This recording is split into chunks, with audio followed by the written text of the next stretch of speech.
In a previous video, I said this: 343 Studios and Microsoft prioritized Halo Infinite's in-game store over providing a complete Halo experience at launch.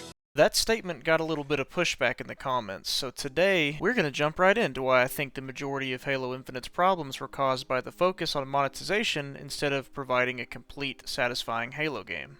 I'm going to attempt to not be overly negative, but at the same time, if Halo fans and players aren't honest about what they think of 343 and Microsoft's first crack at a free-to-play Halo game, I don't see how we could expect them to make improvements going forward. While I do agree the in-game store is and has been just, "You're ugly, you're disgusting, I'm going to kill you, give me $200. With its limited, overpriced items, we need to look past the store itself to understand why it had such a negative impact on Halo Infinite. Now one might say, its store is a mess, there's no way 343 and Microsoft prioritized over the rest of the game if it's in that bad of a state, to which I would say that's a good point. But just because the store is bad doesn't mean it wasn't the priority. It just means they sucked at making an in-game store. What? No! We need to ask one simple question. Why was a feature implemented the way it was, or why was it left out? Why are you the way that you are?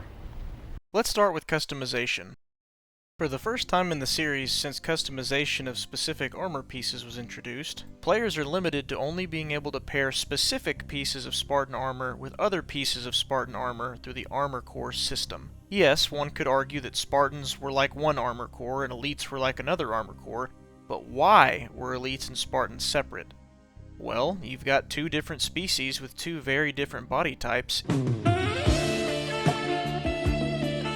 It makes sense why they wouldn't use the same assets on armor for both. As for Spartans, why? Why does Infinite have armor cores that separate which armor pieces can pair with which? The answer?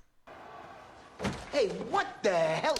Put the money in the bag. With armor cores, 343 and Microsoft can get away with selling the same color or a similar piece of armor multiple times to the same player. They can also use it to showcase a new look to help them sell their next battle pass. If having a complete and satisfying Halo experience were the priority during the development of Infinite, I don't believe armor cores would exist at all, nor would locking specific color palettes to specific types of armor.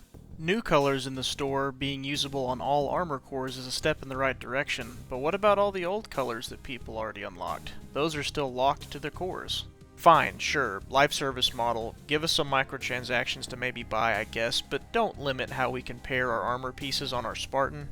As a side note, you probably notice I have some cosmetics that are paid items. Traitor! And that's because, yes, I'm ashamed to say it, but I too have fallen for the support the devs now and they'll make the game better philosophy. That is one big pile of shit. Never again. I don't believe the argument that armor is separated into cores because of limitations of the character models is a particularly good argument. I see clipping of my own armor pieces while my Spartan is just standing there in the menu. Not to mention, the bots in the tutorial can wear cross-core armor. Sure, some configurations might look a little goofy, but why would 343 take that customization freedom away from the player, if not solely to promote microtransactions? If they were concerned about characters looking too ridiculous, we wouldn't have... And let's not forget, the ability to change a Spartan model to any color you want is already in the game. You can do this, right now, to a Spartan character model in Forge. Color customization is already in the game, just not for you, because you have to pay for it. In the spirit of pre-existing features in the series being cut from this game, Halo Reach, Assassination! Halo 4, Assassination! Halo 5, Assassination! and Halo Infinite. Assassinations were an unnecessary but admittedly cool customization option for players. Why are there no assassinations in Infinite? Well, there's only two reasons I can think of. One, 343 planned on monetizing them and adding them to the game later. Or two, the desync issues in the game make it impossible for assassinations to perform correctly. Now one might say, aha! See, it might be because of the desync, not monetization, that feature isn't in the game. Come on, they're just doing the best with what they have. Oh really? Does this ring a bell? Or how about this? So it really was taking the time off, and as we announced the Slipspace engine last year, It is all to make sure that we're building the platform for the future of Halo. So it was a huge investment, a bigger investment than we've ever done. They're not just making the best of what they have, they built what they have, so that Halo Infinite could be an ever-evolving, ever-expanding game with a live service model.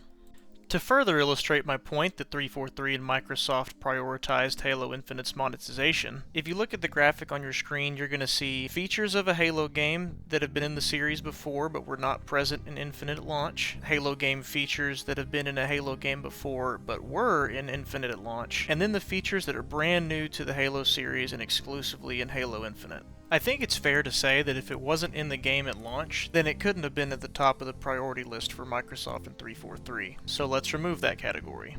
It's my understanding that for the campaign development, they had a team specifically dedicated to campaign, so I'm not sure how much campaign work would have interfered with multiplayer development. Now this is some conjecture, but I don't think these other 3 items warrant 6 years worth of game development, considering previous Halo games in the series had a track record of developing in 3 years or less, with these same or similar features. Which leaves us with the brand new features that debuted in Halo Infinite. What do you see when you look at this list? 5 of these features, well, I'm going to count Slipspace Engine as a half. It wasn't designed just for monetization through a live service model, I don't think. 4.5 of these features were designed specifically with monetization in mind. Now, this is not to say Halo can never have microtransactions. I mean, of course it can. But it's clear that when trying to juggle both a live service model and providing fun content, 343 tried to be a jack of all trades but became a master of none, ending up with a greedy monetization strategy and a drip feed of content that appears to be too slow to retain a sizable player base. I hope this video cleared up my thoughts on why Halo's focus on its store caused it to sacrifice its overall game quality. What kind of microtransactions would you actually be okay with paying every now and again? What features do you think should never be locked behind a paywall in a Halo game? Let me know in the comments. Thanks for watching.